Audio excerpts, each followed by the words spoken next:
Third chance episode, Michael Jordan, number 23, Drago. Let's go, baby. Here we are, MJ's episode. And we have the MJ of wives on today, the actual Michael Jordan of wives. We do. The one, the only Mrs. Dragovich. Don't ask my daughter who Michael Jordan is, though. She'll think he plays for the Lakers. Everybody plays for the Lakers. Everybody plays for the Lakers. Yeah. Awesome. Well, we got the better half, the lovely Samantha on today. And I think this is going to be our best episode yet because we're going to talk about what it's like supporting an addict, living with an addict. For those of you that are repeat listeners, you know Jeff was an opioid addict. I was a cocaine addict.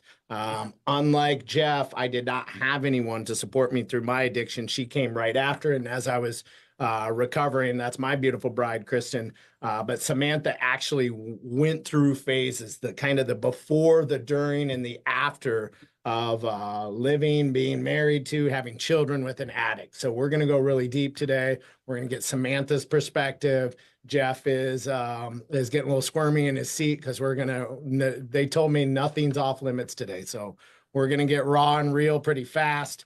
Sorry about your Raiders this weekend, Drago. I know you were a little butthurt about that. You didn't really return my text or get my candor, my humor, but we'll get your humor. I got your humor. I got your humor. I was expecting so much more. Well, I was at the Bears game and with my childhood friends, and 2 beers turned into 10 beers and a taco pizza. So we were chopping it up and watching some football games. Nice. But I was pulling for your Raiders. Thank you. I appreciate that. Always pulling for your Raiders, buddy. So the nation's always ready for you whenever you're ready to come over. The nation's ready. Bo Jackson got me hooked. I love the black and silver. Okay. And NWA started wearing it. So I was like, I feel like I should be a White Sox and Raiders fan. Just never happened. Just never happened. I did like Bo Jackson. So we've had a lot of Bo Jackson references. We have. We had your cute little picture when you were a fat little boy with your shoulder pads on and your belt behind. Did you put those in the comments last week? I did. Oh, I gotta go look. Yeah, he sent me he's like, what's your favorite sports card? And he sent me the Bo Jackson card. I was like, wait, hang on 1 second. I got a good photo for you. Oh, it was beautiful. She's seen it. She was just like, she's like, that kid has so much potential right there. That kid has a lot of swag. All right. So let's get started. So talk through the journey a little bit, Samantha. Like, how did you and Jeff meet? We talked a little bit before the episode. You said, hey, he had a little bit of a past. I still loved him anyways. You guys developed this relationship. Now, obviously, you've had a family. You've seen him at his rock bottom and you've seen him recover. So just kind of go with that and the journey a little bit, and I'll interject with some questions. We met through friends. Through my buddy, Jason Partridge. Yeah. Tell him the story. Tell him the story. You made a comment, and I was like, "Oh, that chick is kind of hot." And I made a little a little jab, and she replied. And the rest is history. The rest is history. Hey, back in the day, you could put your phone number on Facebook, and so I was like, "All right, this chick." I'm like, "Hey, that's like I was like kind of like into like her response," and so I looked up her profile and I grabbed her number and I texted her. Oh, so you just creeped her right on Facebook and the number. I super hard creeped her, but I did it. I was funny. That's what got her. You thought being funny has literally always saved him. Always. Yeah, he is funny. But we met through friends. Jason Partridge. Jeff was in Colorado and I was in Vegas. And he would travel back and forth. And so a lot of our relationship in the beginning was long distance, and he was really open about everything. I knew that he had passed with drugs, but growing up in Vegas, everybody had problems with drugs or alcohol or gambling. So none of that really bothered me. Yeah. You were living in Vegas at this time, right? You were in Vegas. She's born and raised there, man. Yeah. And Jeff was where? Yeah. Colorado. In Colorado. And this is when you were working in the credit repair world, Jeff? Yeah. Got it. Yeah. So you were traveling for work. you had a past, kind of like I did, trying to get your life together, got in a good career, and trying to turn your life around initially. I got that all right? Okay. Yes. Yeah. I left Orange County to go to Colorado because I was going to kill myself. So that's how I got there. Yeah, to disappear from your past a little Yes. bit. Right? Yes. Cool. Good. Sorry, Sam. Keep going. No, you're fine. And then, so long story short, I moved to Colorado. We got engaged really shortly after that. I moved to Colorado probably about a year and a half after us talking. And then 6 months of living there, we moved to Arizona and we got married there. We had another baby there. So this time we had 3 babies. And the twins were first, right? Yes, we have twins, and now we have 16-year-old twins, 9-year-old, and a 5-year-old. Got it. And so we moved to Arizona, and Arizona is where I would say his addiction hit the hardest. And that was where I found out that he had relapsed. I remember I was cleaning up and I had found a little package of Suboxone that you put under your tongue.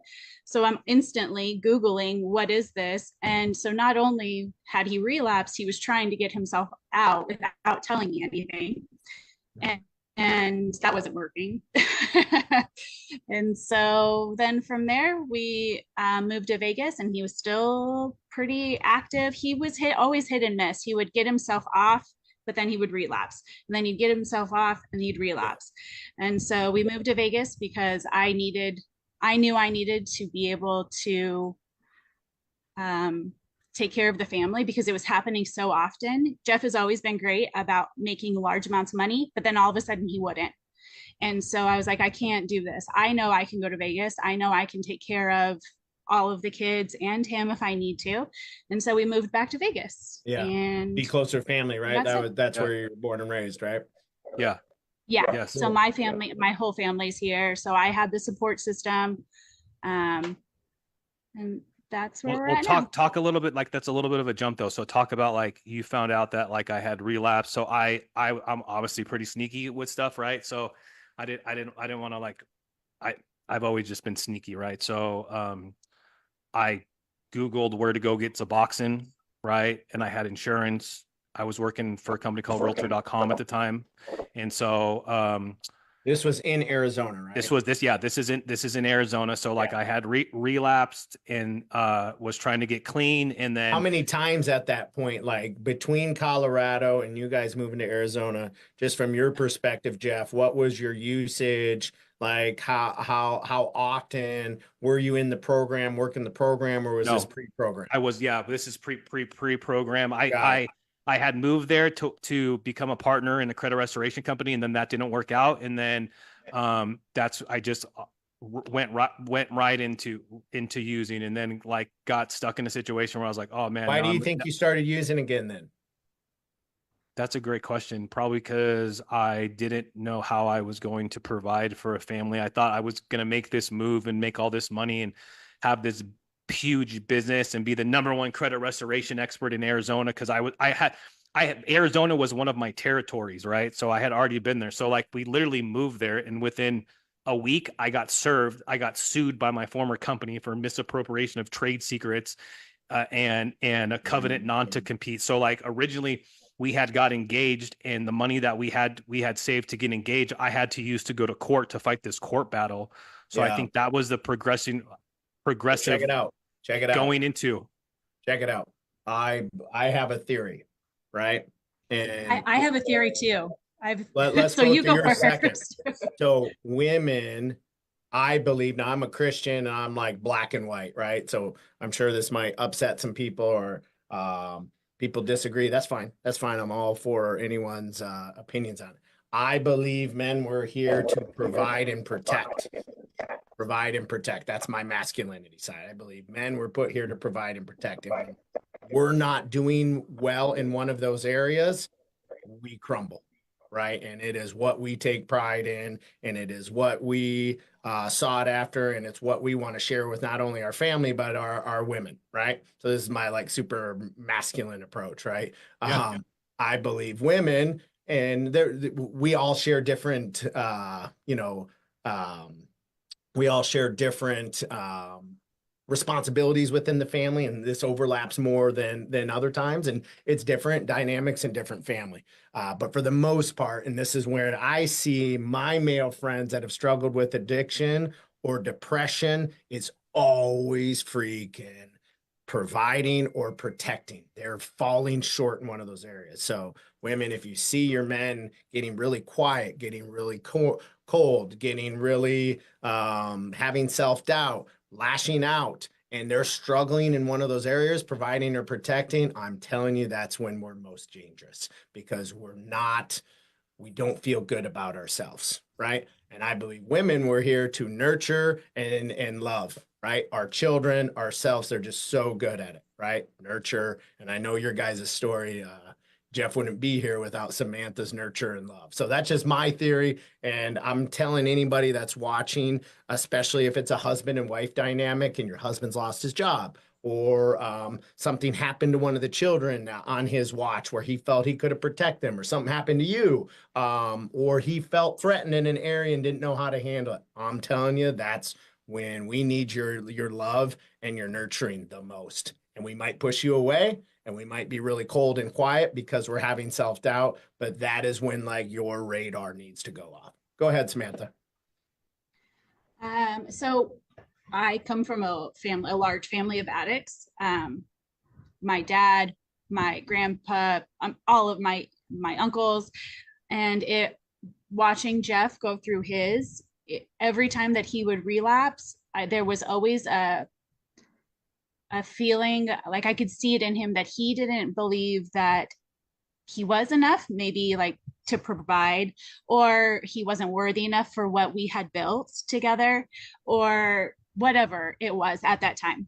But it always came back to, was he worthy of this life that he was going? And then he would self-sabotage and he would use, or when we got to Vegas, he went to extraordinary measures to find drugs. And so it always went back to that. Like, was he worthy? Was he worthy of this situation? Was he worthy of unconditional love, of, having these kids that adored him? It always went back to that. Yeah. And so watching him become sober, that is one of the biggest things that has changed, is that he's worthy. He knows that he deserves it. He knows that he's worked hard on his sobriety, on his family, on his job, all of it. And that has made the biggest difference. He used to make, he would tell me, I made a deal with God today. I won't use if he does this, this, and this. And I was like, I'm not 100% sure that's how that works. Like, you can't worthy yourself into whatever situation that you came up with in your head. You are worthy of it. You are already hands down given this. And so that is the biggest takeaway that I see. But that trend I've seen with all of my family who are addicts is they all have this lack of feeling of worthy of whatever situation they're in, or just love or whatever. Yeah. Yeah. And that's true. Like, it took my wife to find me, and I had to be coming out of my addictions, but, I was 32 years old, and I can't ever say I was in love before that, because I didn't ever feel worthy about it. I always sabotaged the relationship before that happened. Right. And that came from, my family never said I love you ever to me. My dad did once in a while, but it just wasn't used in my house. So then you stop feeling worthy of that, and you don't feel like, you're able to build that. So that's an awesome observation. And you said you came from a family of addicts. Did you notice that in other male addicts within your family? All of them, every single one of them. Even so it's my cousin who passed away in December from fentanyl. Even her, she always struggled with feeling worthy of everything, she's so the greatest person. We want to like auto associate. So like, we just want, like, for me, I just wanted to be numb. I didn't want to have to feel what that felt like, because I wasn't doing the work, or I didn't know what to do, or who to talk to, or get a mentor, any of that. So I just like, fuck it. Yeah. I'll just go get super high and just walk around like a zombie. Yeah. So I think, we all have, we all have kids between us. I think it's so freaking important to constantly program their worthiness, your love for them, your praise for them. Even when I'm upset with my daughters, I tell them, I am so proud of you. I'm not happy with you right now, but I'm so proud of you about X, Y, and Z. And don't think that this discipline or my anger or that I'm not happy with you right now takes away from the pride that I have in you and how proud I am of you of this, this, and this. So I just always constantly programming them how proud I am of them, how great they are, that they're miracles, that they're me and their mom's gift from God, right? And I think the more we do that as parents, the less of these self-worth issues that you're going to see. Yeah, So, for sure. I agree. I think like maybe Yeah. like now that you guys are talking about this, like me coming up, like, you know, I lived in a household where, you know, parents worked traditional jobs, then lose of jobs. Then my mom was a hustler, did her own thing. And there was always like a butting of heads with like my dad not being able to support or provide for the family. I'm sure that's what caused a lot of friction. So maybe yeah, like subconsciously as a kid seeing that, because I remember like my mom like, oh, your dad lost his job, and like I'm like, what the fuck, like, you know what I'm saying? And then like yeah. he didn't have a job for a long time, and it just is what it was. So maybe like something subconsciously there is what pushed me into doing that type of stuff. Yeah, well, I listen, this isn't a slight at non-traditional families Yeah, either, right? Like I see I have tons of friends that are non-traditional families, right? And it just always seems like one takes the successful families with good kids and nurturing and successful, one takes the I'm provider and the protector role, and the other one takes the I'm the nurturer and carer role. And those are the families that I see do the best and have the best kids and have a balanced life. I just think it's so important, whether it's two men, two females, a man and a female, whatever the gender dynamic is. I just always see the most successful families fulfill those yeah. roles. Samantha, I wanted to ask you a question. Like, so when I was like, I was taking Suboxone for a long time, and then I switched to methadone. So I'd get up every morning at like 4:30 in the morning. I'd drive to this methadone clinic and stand in line to get methadone every day. And then it came to a point where it was like, I got to get off this stuff. And so like did we have insurance back then? I don't even think we had insurance, right? We were doing just cash pay to go, which was crazy expensive, like $700-800, right? And so I remember going to the doctor and getting Suboxone and saying, okay, I'm gonna get off this stuff, and then cutting the Suboxone films down to like it would like be at the tip of this pen, and I'd put it on my tongue, right? Because that's how you tape yourself off. And when I was done with that, it was like the worst thing ever. So my question is, like, when we were going through that, like, what was that like? Because I know that was a lot of responsibility for you because you had to take care of the kids. Because I was not sick. I wasn't opioid sick. I was mentally not there, and it like literally took. It felt like From the 6 months. Suboxone. Yeah, yeah, Um, so that was probably the hardest part of your addiction was you weren't even in an active addiction. yeah, You were just trying to detox or, I don't know what the proper word is, but we had just had Jocelyn, yeah, so our 9-year-old. Um, and so like I remember just trying to like hold down the fort. Like if I just hold everybody, if I just can maintain, and you would just walk out and just your whole, I said I wouldn't cry, but like your whole being was just so sad. Like you were a shell of a person. And to be honest, when you relapsed in Vegas, that was the hardest part for me because I'd watched you. We'd been through it. We worked really hard together to do that, to get you sober and to watch you come back so that we could have a better life, and you just threw it away. That was the hardest part. That was what killed me, where I was like, I don't know if I could keep going. Like, yeah, and not only did you relapsed harder.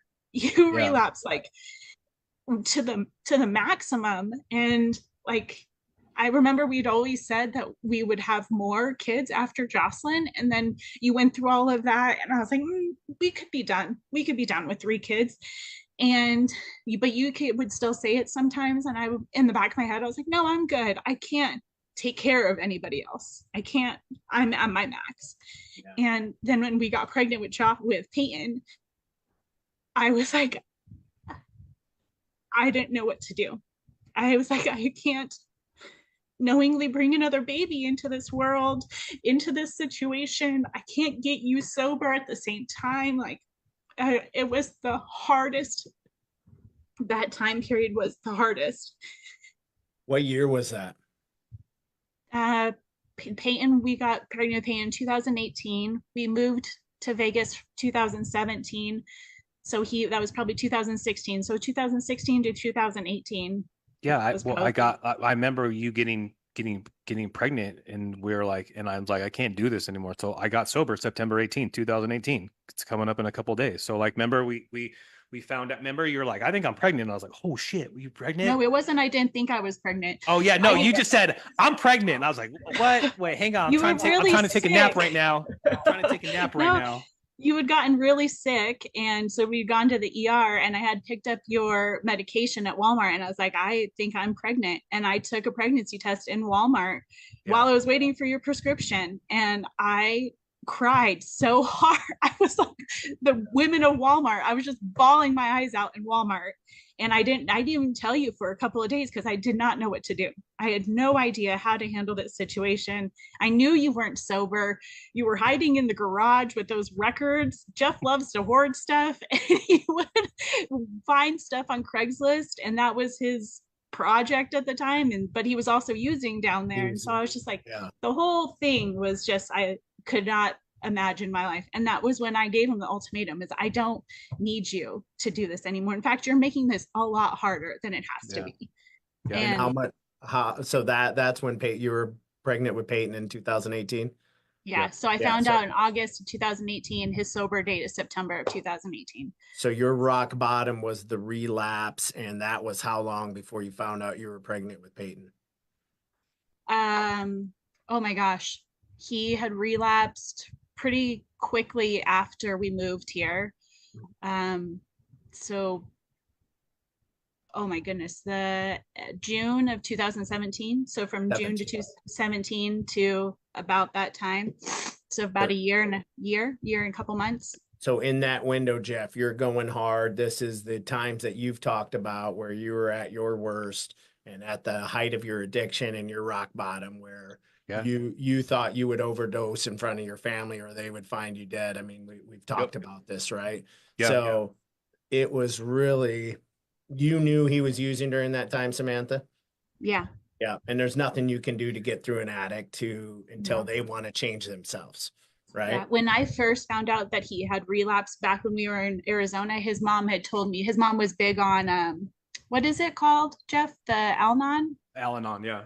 Yeah, she went to those meetings religiously, and she told me, you didn't cause it, you can't cure it, and you can't change it.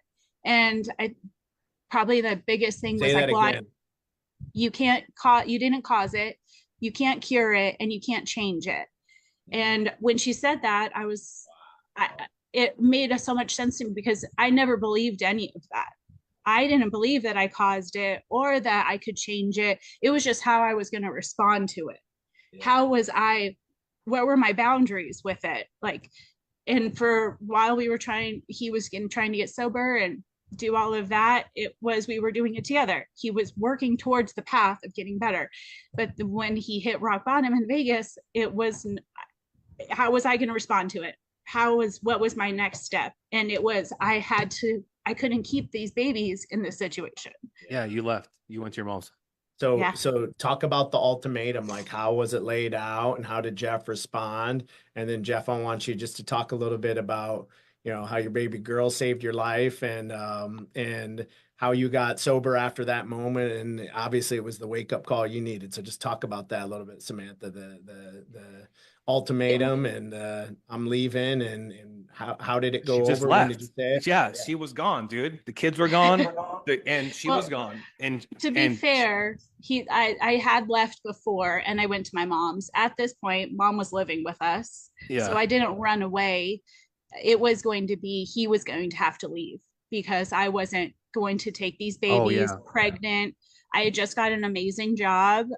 So I knew I could handle financially, but he was going to have to leave. And it wasn't a big long speech. It was just, if you know me, I'm kind of a hothead and I say it how it is. And it was, you are holding us back. You are making this life too hard. And I don't need you to do this. I love you and I want you here, but I don't need you. And he, Jeff is the most loyal person you'll ever meet. And so in his heart, I don't think that he ever thought that I meant it until that moment, to that moment where I was, and probably because I was making good money and he saw it. I was holding the family down. I was doing it. I was pregnant. There was not one part of me that needed him around. I don't need you to provide for me. I don't need your protection anymore. In fact, I've now become your protection and our roles are reversed and I don't need that. Correct. I'm telling you, everything comes back to those two things. And I am a nurturer and a lover because I've met you, Samantha, and I know you're that, but that's all going to my kids and you have expanded past what I can care for. Yeah. Is what it was, wasn't it? Yeah. 100%. Oh gosh. So Jeff, you hear this and just talk about the journey from that point to now and you know how Samantha's helped you along the way and how she's been this angel on earth for you.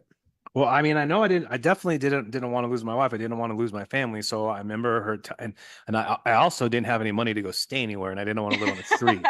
So I knew that I had to figure something out. So I mean, You were processing then in the mortgage world? I was, No. no, I wasn't even licensed at the time. I was like an LP1. Yeah. Yeah. Yeah. So I just was doing assistant work. Yeah. And then I was like, I'd also told his secret to everybody. I had blown him out of the oh water. yeah. His mom had known before, but his mom and I had to pact that she wasn't allowed to give him money. Nobody like I I feel like addiction breeds in darkness, and I was not about that. If I was going to suffer, your secrets were not safe with me anymore, and everybody was going to know about it. Yeah. And so he really had no backup plan. Nobody was going to come enable him or save him. Yeah. And I remember just because like I was like, what, I mean, I'm like a 9 to 5 guy, right? Like I had a job. I didn't want everybody at my office to know I was using, like, so I was like, all right, I got to figure this out. So I just was like, all right, why don't I have nothing to lose, right? So why wouldn't I give AA or NA a shot? So like I called Jacob, right? Because Jacob was way sober for way longer than me. And he's like, dude, here's the website, Google this spot, go sit at a meeting. And I randomly saw, I didn't even know how to like use the website. The NAAA website's all weird. And you put in a zip code and then And Jacob's who you 89147. guys brought in when he was going through his rock bottom. Yeah. Right? Yeah. Unbelievable. Yeah.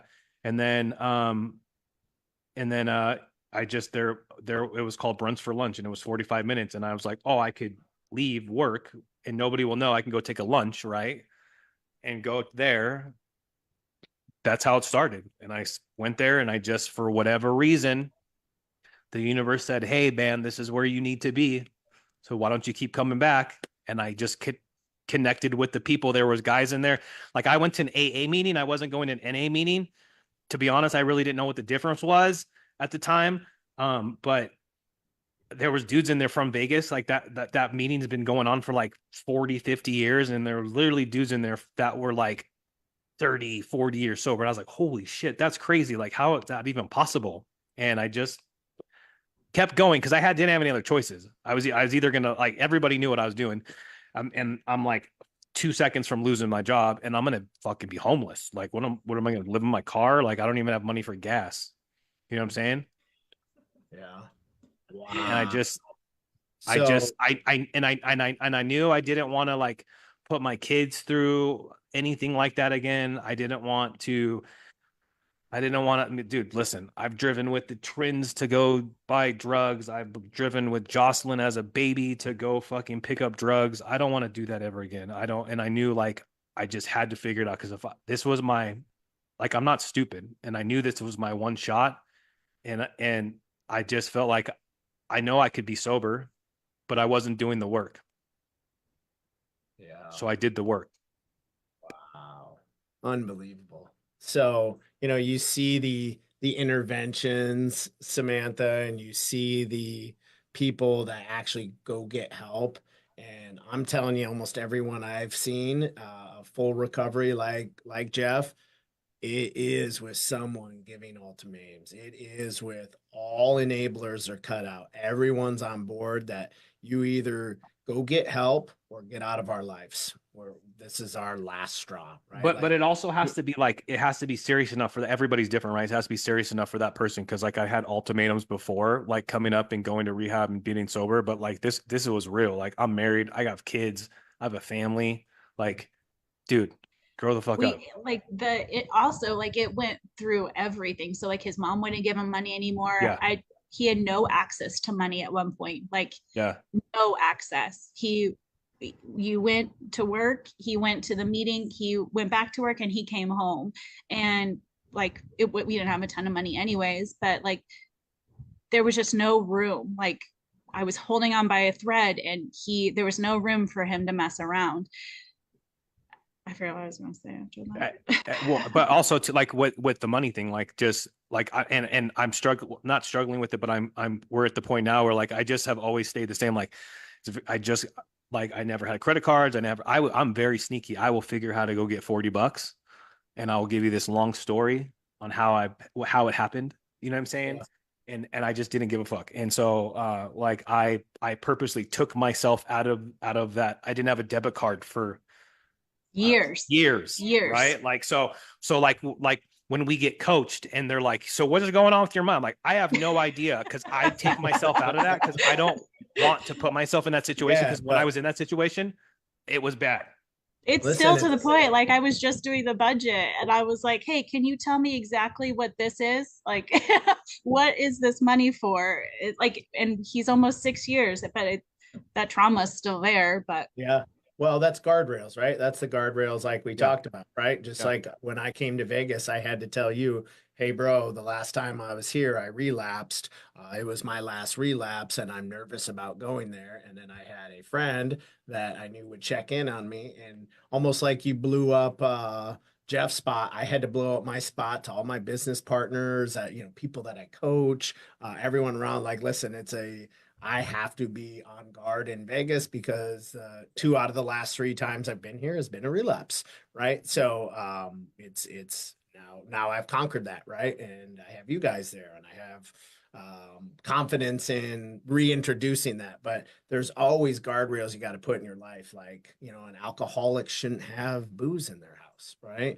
Yeah, but sometimes people don't understand the guardrails. They're just like, what? Yeah. So yeah, it's all good. You don't have an option. You can put it in there, right? Correct. Like it's just if you want to lose weight, you probably shouldn't have cookies and chips in your house, right? Because they're I'm offended. Right? my kids cookies will go, and my wife like, who ate these? I'm like, they packed a bunch in their lunch the other day, but it was my fat ass that ate them, right? So that's what other type of guardrails have you had to put in to be successful through your recovery, Jeff? I mean, the absence of money, like I just had to remove myself from having access to any money. I mean, like, listen, I have a great spouse and she's the best woman and she believes in me. And so like once I started seeing that trust being rebuilt, like I was all in. I'm like, whatever I need to do to make this relationship better, you know what I'm saying? And so we're working hard together, but I feel like we've come up, like we've been poor together. We've gone through addiction together. Like, dude, we can literally fucking do anything. You know what I'm saying? So we're at the point now where we have these huge dreams and visions, and we're like, it's going to happen. We're on the way. It just hasn't happened yet. We just need a little bit more time, which to me, that is like really, really powerful. Yeah. Well, and you still struggle with the self-worth once in a while as we have conversation. I'm like, dude, you're totally worthy of it. I see you going in on the weekends. I see how you are with your wife. I see how you connect with people. I see how you network with people. I see how you go after business. Like that's the amazing thing. And I want everybody on that's watching that has a friend, a brother, a sister, a spouse, a girlfriend, a boyfriend that's struggling with addiction. I just want to tell you, I know these two, like people can turn around. Jeff is an unbelievable example of hitting rock bottom. And now I know he's a great father because of the way he talks about his kids. I know he's a great husband because I've had dinner with him and I watch him watch her. And I also say like, bro, that's your wife. She's way too good looking for you. Right. So I've knocked him down a few pegs for you too. But what I want you to see is if you're struggling and you're in that dark place and you're in that rock bottom and you are with or have a relationship with someone that does want to change, I'm telling you, once they figure it out and once they get through recovery and once they have, I always say for me, it was the faith, the fitness, the fellowship, and the fun. Once they can figure out those things again, the sky's the limit. And then you get people like myself or like Jeff or Samantha that want to go back and help the people that they used to be. And that's why we're here today. Yeah, for sure. I think like I mean, I had a lot to lose, right? And so that was a big motivating factor for me, but I knew I wanted to change because I did not want to be that person anymore. But at the same time, like, was comforting to me to know that like I had her there that had my back no matter what. So if I just did the work, I still had the person that was gonna grab my hand and take me along. And I think for people that are like in addiction or maybe trying to come out, it's like it feels like it's just such this huge thing you're gonna do. And that, you know, and then what's the motto? One day at a time, right? Just control the next 24 hours. But you know, you can come together and you can have success and you can find love and you can find finances. And, you know, obviously I lucked out and had a great partner on my journey, but I also wanted people to see like, I wasn't the best dude. I was kind of a shitbag and I hurt a lot of people. Yeah. But you turn around. What are some of the biggest changes you've seen in him, Samantha, since his recovery? Oh, everything. When he would get high, he used to believe that he was so much better. He was more funny. He was better at selling. He was whatever it was. He just thought that he was better. And that was how I knew that he was high, was because he wasn't better. He was actually a shitbag and I hated being around him.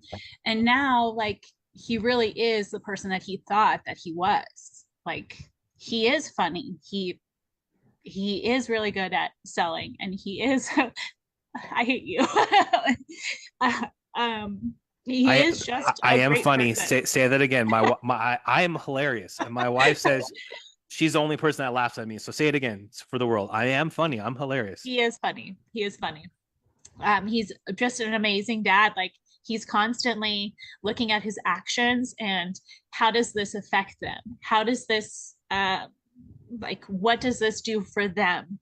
And even having teenagers who are rough all around, like he's always trying to better himself and the situation for all of us.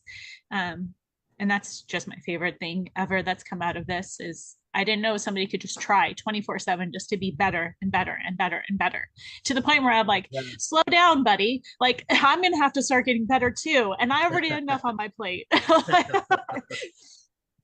that's my favorite thing. If there was one or two things that you're most proud of about him, what are they?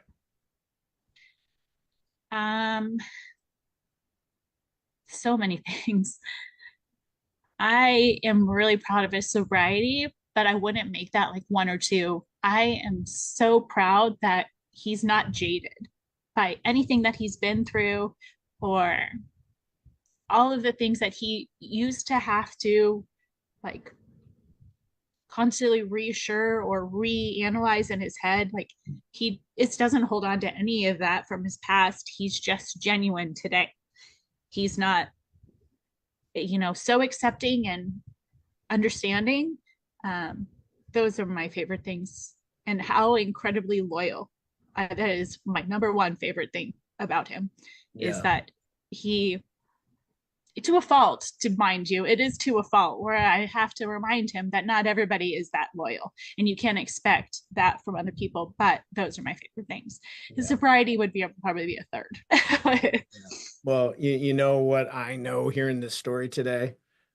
Number one, it wouldn't have happened without you. And For sure.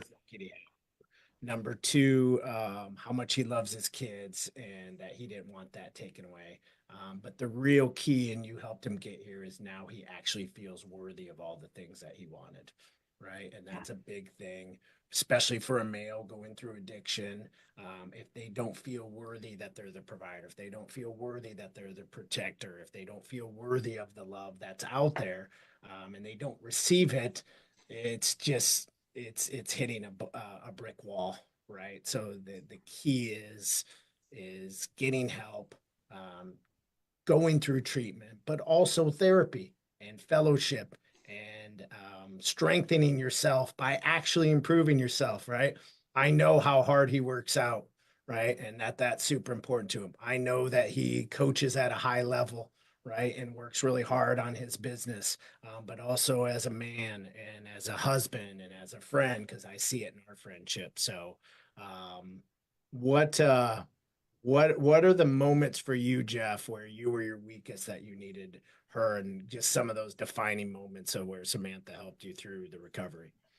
Oh man.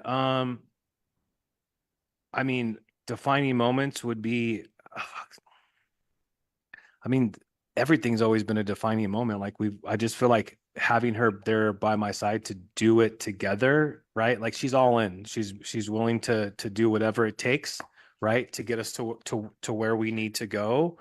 And just her love it and support and her constant reassurance, because I question myself a lot. You know what I'm saying? And she's always the person that, you know, I go to talk to, and she's always the one that gives me the best advice. Yeah. That's amazing. Well, this was so cool today. Maybe you're watching and you don't have that person to support you, or you're not feeling worthy of love, or you don't have someone who's willing to hang in there with you. We will be those people for you. We will take those phone calls. We've taken several already. I have 3 or 4 on repeat every other day of several people that have reached out to me. And if we can't provide it, we have resources of people that can. So if you're feeling suicidal, if you're battling addiction, if you want to get help, the key is you want to have to get the help. None of this, don't even listen to this. Don't even start down the path if you don't want to change, right? Well, And I mean, you can still feel, listen because maybe that might plant a seed, because I listen to a lot of people. But if you're, you know, again, if you're right. not ready to do the work, that's okay. Yeah. But when you are, we're here and we're available for you. And if you do start the work, just like Jeff, it's okay if you fall off, right? It's okay. Yeah. I've relapsed 4 times, right, in 14 years. And I just got back on and I got better. And you know, it's now 7 years since the last time, right? So know that we are here for you. We are here to help you.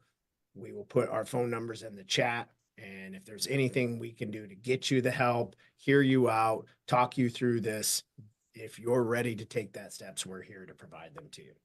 We're your guys. Michael, you want to take us out? Yeah, man. Listen, I say this every episode.